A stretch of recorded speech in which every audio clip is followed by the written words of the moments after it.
2 की मीटिंग थी, उसमें क्या एजेंडा रहा था? आज 20वीं विधानसभा बीएलए की नरवाना की करी है और सभी 191 बूथों पर 225 में से बीएलए पार्टी द्वारा नियुक्त किए गए और एसआईआर के साथ साथ संगठन का कार्य भी बीएलए साथी करते रहेंगे। और मुझे पूर्ण विश्वास है कि हर बूथ लेवल पर जिस प्रक्रिया से लोग प्रताड़ित हैं उनका सहयोग भी करेंगे और संगठन की मजबूती भी लाने का काम। और जिस तरह के हालात देश के बने हैं, आप खुद सोचो कि 2 रुपए चीनी के दाम बढ़ने पर अटल बिहारी वाजपेयी जी प्रधानमंत्री और पार्लियामेंट में जवाब देना पड़ा। आज 20 से 25 रुपए दाम बढ़ गए, फिर भी सरकार चुप। आज गैस की, पेट्रोल की कीमतें, कच्चे तेल की कीमतों से माप कर बढ़ने की बात करने वाले लोग, जब अंतर्राष्ट्रीय बाजार में तेल की कीमतें गिर गई उसके बावजूद भी कम नहीं करे। ये साफ दिखता है कि प्याज का रेट कैसे बढ़ा है। और इस बार जिस तरह बारिश कम है और इस कम बारिश के कारण आगे फसलों की जो उत्पाद है उसमें भी कमी आएगी। सरकार को गंभीरता से देखना चाहिए। आज युवाओं ने इस सरकार को एक चीज तो दिखा दी कि अगर मैदान संभाल लिया तो अच्छों को झुकना पड़ा है, तो पहली जीत है। आने वाले भविष्य में चाहे वो शिक्षा की बात हो, एग्जामिनेशन की बात, कई लड़ाइयां शुरू होगी। हमने भी एक शुरुआत करी है कि हरियाणा प्रदेश थोड़ी बहुत जो एजुकेशन इंफ्रास्ट्रक्चर उस पर पार्टी फोकस रखेगी और इंसो की खास तौर पर ड्यूटी लगाई गई है।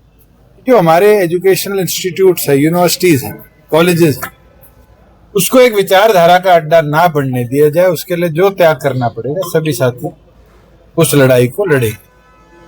सर, आज विधानसभा में भी जमकर हंगामा हुआ है और धक्का मुक्की की भी खबरें आ रही है, क्या कहेंगे? तो विधानसभा की गरिमा तो पूरी तार तार करी थी। ना तो इनने पार्लियामेंट छोड़ी, ना असेंबली छोड़ी। और पिछले वर्षों में जिस तरह के हालात विधानसभाओं के रहे हैं, ये साफ दिखता है कि डेमोक्रेसी डिस्कशन से चलती। भारतीय जनता पार्टी डेमोक्रेसी को डिस्कशन से दूर करती जाए। जब तक चर्चा नहीं होगी तो सुझाव नहीं आएंगे, और सुझाव नहीं आएंगे तो देश आगे नहीं बढ़ेगा। आप खुद देखो जो हालात आज बन रहे हैं। मुख्यमंत्री सफाई कर्मचारियों से बात करने के लिए राजी, वो धरने पर बैठे और पुलिस की 5-5 गाड़ी लगाकर कचरा उठाया जा रहा है शहरों। वही दूसरी ओर पर पटवारी कानूनगो स्ट्राइक पर बैठे। आज हालात बने क्यों? क्योंकि मुख्यमंत्री चर्चा वार्ता चाहते ही नहीं।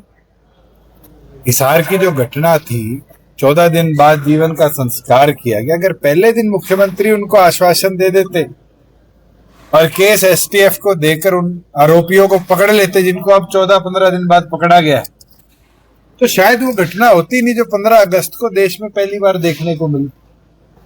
इसका जिम्मेवार केवल मात्र मुख्यमंत्री और उनके सलाहकार। सर, मुख्यमंत्री जी का कहना है कि 1999 से लेकर 2005 तक राजनीतिक दबाव में कानून व्यवस्था को कमजोर कर दिया। अगर 2005 तक चौटाला साहब के शासन में कानून व्यवस्था चिरमराई हुई थी, तो फिर वो हमारे साथ उस समय क्यों सरकार में चले? मुख्यमंत्री तो शाम को तो हुड्डा को दोषी बना देता है, सुबह चौटाला साहब को, भजनलाल जी को दोषी बना देता है। अरे आपकी पार्टी को 12 साल हो गए, गुड़गांव डुबा दिया। आज हालात देखो गुड़गांव को, जो इस प्रदेश का 70% रेवेन्यू इकट्ठा करके देता है, टैक्स इकट्ठा करके देता है, उस गुड़गांव में 2 घंटे की बारिश से 8 घंटे बच्चों को स्कूल बसों में फंसे रहना पड़ा। जिम्मेवार कौन है? इसके लिए भी चौटाला साहब को बनाओगे क्या जिम्मेवार? मुख्यमंत्री जी ध्यान दीजिए प्रदेश में। सर, जॉब्स को ये पंजाब की ओर ध्यान कम दीजिए, हरियाणा के विकास और उन्नति पे ध्यान दीजिए, तभी जाके इस प्रदेश को बचा पाएंगे। नहीं तो दूसरों पे आरोप लगाते लगाते कहीं आप खुद लुप्त ना हो। मुख्यमंत्री जी ने कहा था विपक्ष ने 32 भर्ती घोटाला किया है। सदन में आज मुख्यमंत्री जी ने विपक्ष ने 32 शिक्षा भर्ती घोटाला किया था।